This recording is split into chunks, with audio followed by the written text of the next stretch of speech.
I never thought my life would turn into one of those sad stories, but here I am. My name's Mike. I'm 34, and up until a year ago, I thought I was living a pretty decent life. Not perfect, but solid. I had a wife, Lisa, 32, and two great kids. Our son is 7, and our daughter just turned 4. We'd been married for 8 years. It wasn't all sunshine and rainbows, but whose marriage is? We had a routine. Work, kids, bills, repeat. It was boring sometimes, but I thought that's just what long-term relationships look like after a while. I loved her, and I thought she loved me too. Looking back, maybe I should have seen it coming. Lisa started changing about a year ago. She complained about being stuck or bored all the time. At first, it was little stuff. She'd say she felt invisible, like nobody noticed her anymore. I tried to fix it. I planned date nights, brought her flowers, and watched the kids so she could go out with her friends. I even cut back on overtime at work so I could spend more time at home. But nothing seemed to make her happy. She started going to yoga a lot. At first I thought, good for her. Everyone needs something for themselves. She'd come home talking about how great she felt, how freeing it was to focus on herself. It sounded harmless, right? I figured yoga was giving her the break she needed. Then the late night started. She'd say her class ran long, or she went for drinks with the girls. I wanted to believe her, but something felt off. Lisa stopped being Lisa. She was glued to her phone all the time, smiling at texts she wouldn't let me see. She'd dress up more, like she was trying to impress someone. She stopped talking to me, too. Our conversations turned into short exchanges about the kids, groceries, or bills. It was like I'd become a roommate she barely tolerated. I told myself I was overthinking things, that I was just insecure because we'd hit a rough patch. But one night, everything changed. It was a Tuesday. I remember it because Lisa always went to yoga on Tuesdays. She didn't get home until after midnight, smelling like wine and perfume. She barely looked at me as she walked through the door. "Where were you?" I asked, trying to keep my voice calm. "Yoga," she said flatly, kicking off her shoes. "Yoga ends at 9. It's midnight, Lisa." She froze for a second, but recovered fast. "I went out with the girls after." "What's the big deal?" The big deal? My wife was acting like a stranger, and she couldn't even lie to me convincingly. I couldn't hold it in anymore. "Are you cheating on me?" She didn't say anything at first. She just stared at me like I'd slapped her. Then she started crying. And let me tell you, nothing prepares you for watching the person you love break down because they know they've betrayed you. "Yes," she whispered finally. I just stood there, completely numb. I don't even think I blinked. "Who?" I asked, even though I didn't know if I wanted to hear the answer. "His name is Mark. He's from yoga." "Yoga? Of course." She kept talking through her sobs. "I didn't plan for this to happen, Mike. It just did. He listens to me. He makes me feel alive. I don't feel invisible with him." Invisible. I swear to God, that word will haunt me forever. "I love him," she said, and that's when I walked out of the room. Over the next few days, everything fell apart. Lisa said she wanted a fresh start with Mark. She claimed she was doing this for herself, for her happiness. She told me I'd get over it and find someone better. The worst part? She took the kids. Not permanently, just to her mom's place for a bit, but it didn't matter. Watching her pack up their bags while I sat there helplessly is burned into my brain. My son asked me, "Why aren't you coming with us, Daddy?" I didn't know what to say. Once they were gone, the silence was deafening. The house felt empty, like all the life had been sucked out of it. I spent the first few weeks in a haze. I didn't sleep much. I barely ate. I went to work, came home, and sat on the couch staring at the TV without even turning it on. Friends would call to check on me, but I ignored them. I didn't want to talk about it. I couldn't even think straight. I started blaming myself. Maybe I did make her feel invisible. Maybe I wasn't enough. If I'd been more exciting, more affectionate, more something, would she have stayed? It was rock bottom. But life doesn't stop when you feel like you've hit the end. Eventually, I forced myself to get up. I went back to the gym. I started cooking again, eating real meals instead of junk food. My coworkers pulled me back into conversations, and for the first time in weeks, I actually laughed at something stupid one of them said. It wasn't much, but it was a start. Lisa would still text me now and then, usually about the kids. At first, I ignored her. I couldn't even look at her name on my phone without wanting to throw it across the room. But eventually, I had to respond. I wasn't going to let her ruin my relationship with my kids. One day, my daughter told me over FaceTime, "Mommy says she's happy now." Happy? Great. Good for her. I told myself I'd move on. I was still broken, but I'd rebuild my life. Without Lisa. For a while, I tried not to think about Lisa. I avoided places we used to go, ignored old photos, and stayed off social media. When I wasn't working or spending time with my kids on the weekends, I kept busy at the gym or hanging out with friends. It wasn't easy, but I was getting better. Meanwhile, Lisa was living her dream life with Mark. Or so I thought. About 2 months after she left, she started texting me more often. At first, it was about the kids, logistics for pickups, doctor appointments, or school stuff. That was fine. But then the messages got weird. "How have you been? The kids talk about you all the time. I hope you're okay. You look like you've been working out. Good for you." I didn't reply to any of those. What was I supposed to say? "Thanks for noticing after you nuked our marriage?" I wasn't ready for small talk with my cheating wife. One evening, Lisa called me out of the blue. I was at home eating takeout and watching a movie when my phone lit up with her name. I almost didn't answer, but something told me to pick up. "Hey," I said, keeping my voice neutral. "Hey, Mike," she said softly. There was something off in her voice, like she was trying to sound casual, but her words were shaky. "What's up?" I asked, already annoyed. She paused for a second. I wanted to check in. How are you doing?" I frowned. "Lisa, what do you want?" She sighed. "I don't know. I miss talking to you sometimes." I nearly dropped the phone. She missed talking to me? The woman who said she felt invisible in our marriage and left me for her yoga boyfriend? Is everything okay? I asked, more out of curiosity than concern. She hesitated again. "Yeah, it's fine. Mark's just busy a lot. Work stuff, you know?" I didn't say anything.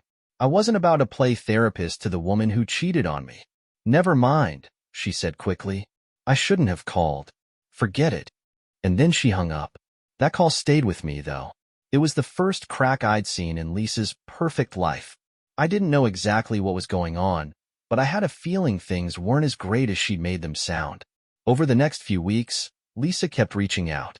Her texts got longer and more personal. "Can we talk sometime? I've been thinking about things. Do you ever wonder if we gave up too easily?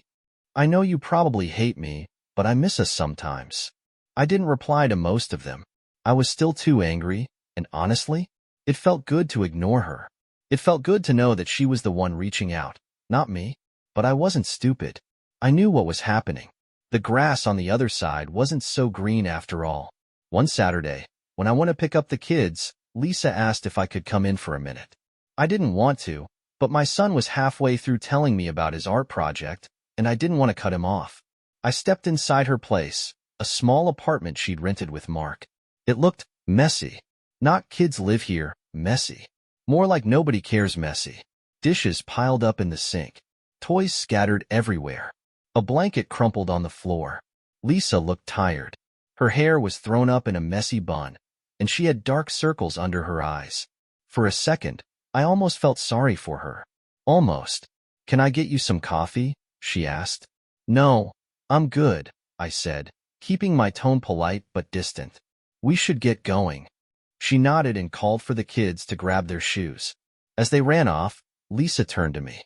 "I need to ask you something," she said quietly. "What? Are you seeing anyone?" That caught me off guard. "Why does that matter?" She shrugged, looking down at the floor. "I don't know. I've been thinking about us a lot lately. About what we had." I stared at her for a second, trying to process what she was saying. "Lisa, you left me. You're the one who walked out. What's this really about?" Before she could answer, the kids ran back into the room, and the moment passed. I grabbed their bags, said goodbye, and left without looking back. On the drive home, I couldn't stop thinking about Lisa. Not in the way I used to, like some hopeless idiot still in love with her. No, this was different. I started wondering what was really going on behind the scenes. A few days later, I got my answer. My buddy Tim works at the same gym where Mark goes sometimes. Apparently, Mark isn't exactly yoga guy material anymore. Tim told me Mark's been bragging to anyone who'll listen about how he's single again and ready to party. Wait, what? I asked Tim, confused. Yeah, Tim said, shaking his head. He broke up with your ex a few weeks ago. Told everyone she was too clingy and boring. Clingy and boring. That's what Mark called Lisa. I didn't know whether to laugh or feel sorry for her. I thought about that phone call from Lisa. The way her voice had cracked when she said she missed talking to me. The messy apartment. The dark circles under her eyes. She wasn't happy. Mark had tossed her aside, and now she was alone. And I knew what was coming. I knew the moment was coming, but I wasn't ready for it. A week after I heard Mark had dumped Lisa, she showed up at my house. It was a Saturday afternoon, and I was cleaning up after the kids. I saw her car pull into my driveway and froze. She hadn't told me she was coming. I opened the door to find her standing there, looking like a ghost of herself. Her hair was tangled, her eyes red like she'd been crying, and she was wearing an oversized hoodie. My hoodie from years ago. Lisa, what are you doing here? Can I come in? She asked softly. I wanted to say no. Every instinct told me to close the door and protect myself, but for some reason, I stepped aside. She sat on the couch while I leaned against the counter, arms crossed. I wasn't about to make this easy. I messed up, Mike, she said after a long silence.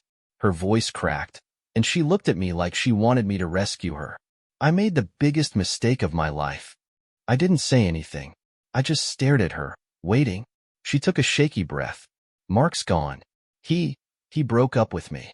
Said I was too much. Said I wasn't the person he thought I was. And what did you expect? I said flatly. Lisa winced, like I'd slapped her. I don't know. I thought he was different.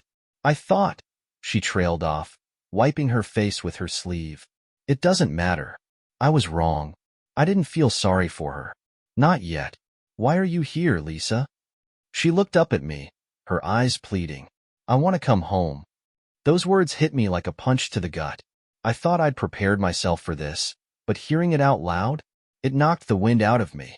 I laughed bitterly. Come home? Are you serious? Mike, please, she said, her voice desperate. I know I messed up. I was stupid and selfish. But I see that now. I see what I had, what we had. I was so blind, and I didn't appreciate it until it was gone. I shook my head. You don't get to blow up our lives and then waltz back in like nothing happened. I'm not saying it'll be easy, she cried. I just want a chance to fix this. For us. For the kids. The kids. Of course, she was going to use them. They deserve to have their family back together, she said softly. I want to try. I want to be the wife and mom I should have been. I can change, Mike. I have changed. Her words hung in the air like smoke. I didn't know whether to scream or cry. You didn't think about the kids when you left, I said coldly. Or me. You chose him. You moved in with him. And now you want to pretend that didn't happen? She shook her head, tears streaming down her face. I was lost. I thought Mark was the answer to everything I felt. But I was wrong. He doesn't care about me. He never did. All he cared about was what I could give him. I scoffed. And you think I'm going to take you back out of pity? No, she said quickly. I don't want pity. I want a chance to fix what I broke. I'll do whatever it takes, Mike. Therapy, counseling, whatever you want. I know you hate me, but please think about the kids. The kids. God. She knew how to hit where it hurt. After she left that day, I couldn't stop thinking about what she'd said. A part of me wanted to slam the door in her face forever. She didn't deserve to come back. She made her bed, and now she had to lie in it. But then I thought about my kids. I thought about how they missed their mom. My son had asked me last week if Mommy was still mad at me. It broke my heart. They didn't understand why their family had split apart, and they didn't deserve to grow up in the wreckage of Lisa's choices. I hated that she used them like a bargaining chip. I hated that it was working. The next time I saw her was when I dropped the kids off at her apartment. She was standing in the doorway, looking nervous. Can we talk for a second? She asked quietly. I sighed. Fine. We stepped inside, and she sat down at the kitchen table. The place was cleaner than before, but it still felt sad. I know I have no right to ask you for another chance, she said, staring at her hands. But I'm asking anyway. Not just for me, but for the kids. I'll prove to you that I'm serious. I'll get a job. I'll go to therapy. I'll do anything. Just tell me what I need to do. Her voice broke on the last sentence, and for the first time, she sounded like the Lisa I used to know. I didn't say anything. I didn't trust myself to speak. Do you think you can ever forgive me? She asked softly. I didn't answer. I just grabbed my keys and left. That night, I sat in my empty living room, staring at the ceiling. My phone buzzed with a text from Lisa. I don't deserve your forgiveness, but I'm not giving up. I'm going to fight for us. I didn't reply. The next few weeks were confusing as hell. Lisa kept trying, texting, calling, even dropping by unannounced. At first, I ignored her. But little by little, I started to crack. Not because I missed her, but because I missed what we used to have. I missed my family. And the kids, they were happier when Lisa was around. She made a real effort to be present for them, showing up to soccer games, helping with homework, cooking their favorite meals. For the first time since she left, I saw glimpses of the woman I married. But every time I started to soften, I remembered what she did.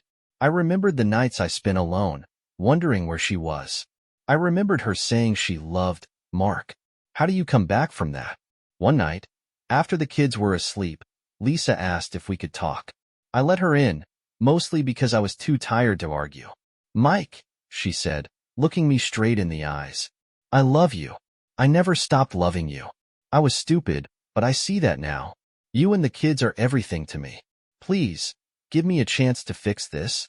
Her voice was raw, and for a moment, I almost believed her. Almost. Lisa kept trying. Day after day. She texted, called, and showed up to drop something off for the kids. At first, I thought it was just guilt, like she was trying to erase the stain of what she did. But after a while, it felt more calculated, like she was trying to wear me down. I didn't budge. Still, something about the way she looked at me sometimes, it got under my skin. It wasn't just desperation or regret. It was fear, like she was hiding something and didn't know how much longer she could keep it in.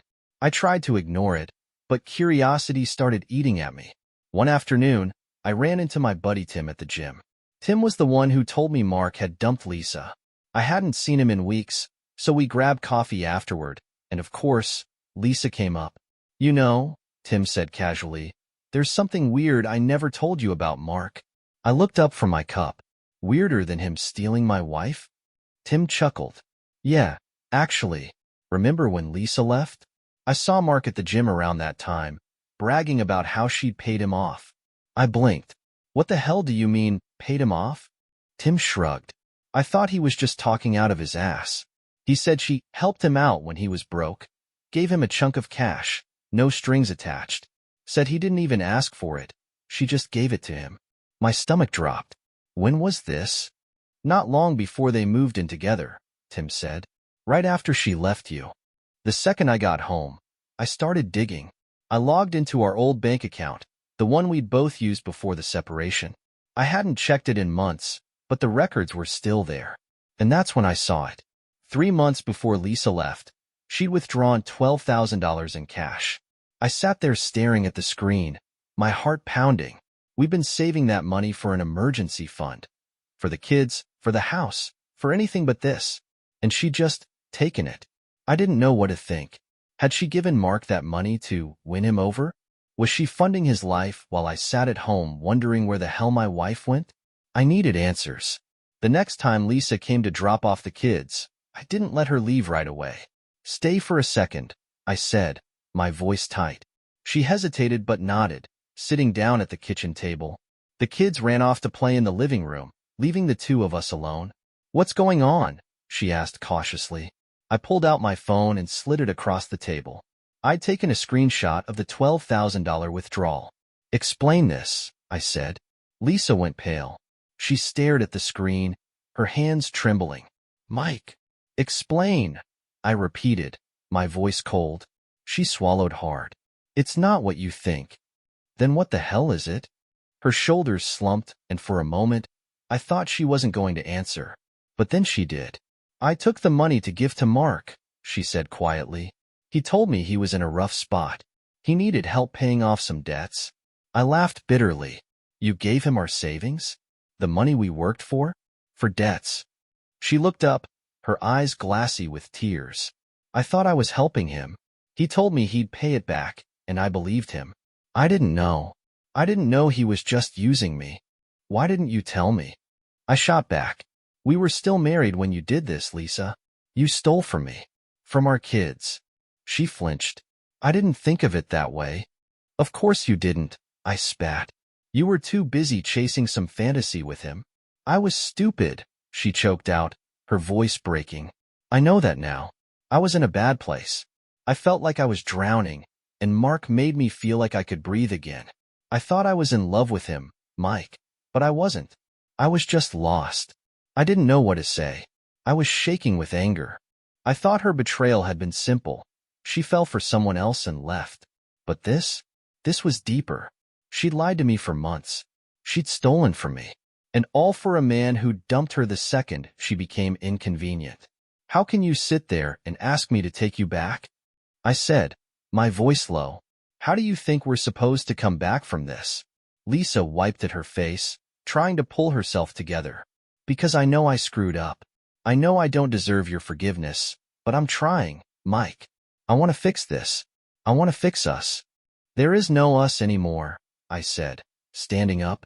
"The woman I married doesn't exist. You killed her when you walked out that door." She didn't argue. She just sat there, crying silently while I walked her to the door. That night, I couldn't sleep. I kept thinking about the $12,000. That money was supposed to be for emergencies, and she'd thrown it away on some loser who didn't even care about her. How was I supposed to trust her again after that? How could I even look at her without feeling sick? But then I thought about the kids. What if they found out? What if they grew up wondering why their parents couldn't make it work? I didn't have an answer. All I knew was that I felt stuck between a rock and a hard place. The next morning, I woke up to another text from Lisa. "I know I can't change the past, but please, Mike, let me show you I'm not the same person anymore. I'll do whatever it takes." I stared at my phone for a long time before putting it down. I didn't know if I believed her. Hell, I didn't even know if I wanted to believe her. But one thing was clear. Lisa wasn't going away. The next few weeks were weird. I couldn't get Lisa's words out of my head. "I'm not the same person anymore. I'll do whatever it takes." She was relentless. Every time I dropped off or picked up the kids, she'd find an excuse to talk to me. She'd tell me about the therapy sessions she'd started, about how she was trying to find herself again.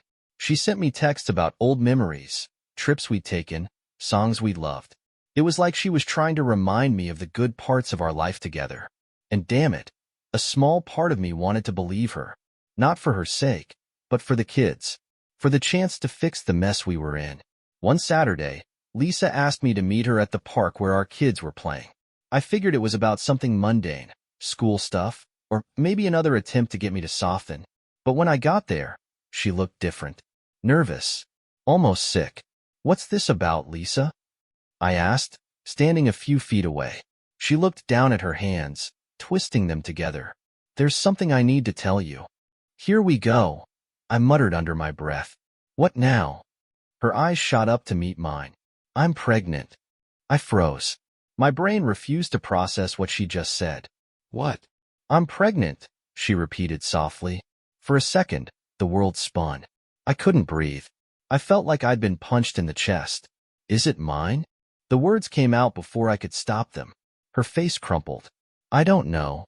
Those 3 words shattered me. "I don't know? What the hell does that mean, Lisa?"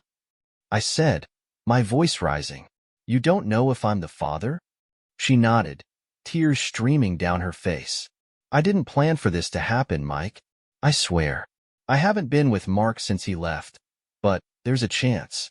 I stared at her, shaking with rage. "You've got to be kidding me." "I'm sorry," she choked out. "I was going to keep it to myself, but you deserve to know. I don't want any more secrets between us." "No more secrets?" I laughed bitterly. "You're unbelievable, Lisa." I didn't even know what to feel. Anger? Shock?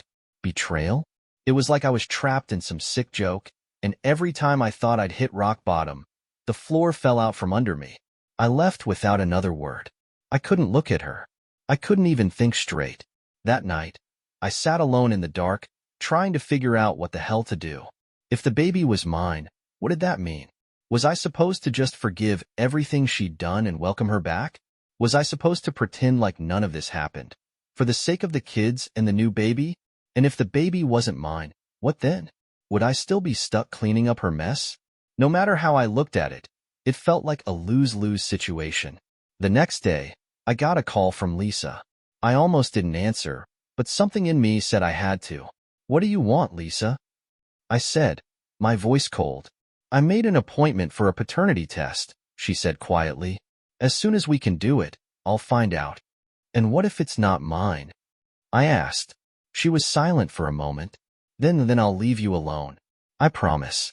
But if it is yours, I hope we can figure out a way to fix this. For the kids. For the baby." "You don't get to say that," I snapped. "You don't get to talk about fixing things when you're the one who blew it all up." "I know," she whispered. Mike, I'm trying." I hung up. The waiting was hell. For a week, I felt like I was walking through a fog. I kept replaying every moment of our marriage in my head, every red flag I'd ignored, every time I'd chosen to trust her when I shouldn't have. Friends told me I'd be crazy to let her back in, no matter what the test said.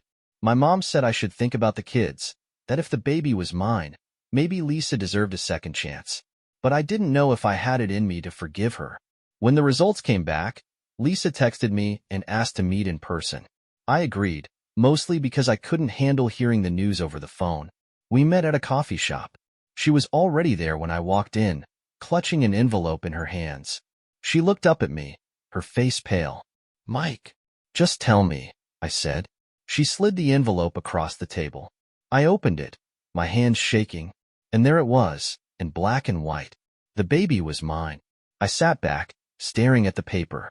I didn't know whether to feel relieved or horrified. Lisa wiped her eyes. "I know you probably hate me, Mike, and I don't blame you, but I'm going to do whatever it takes to make this right. I want to prove to you that I can be better, that we can be better."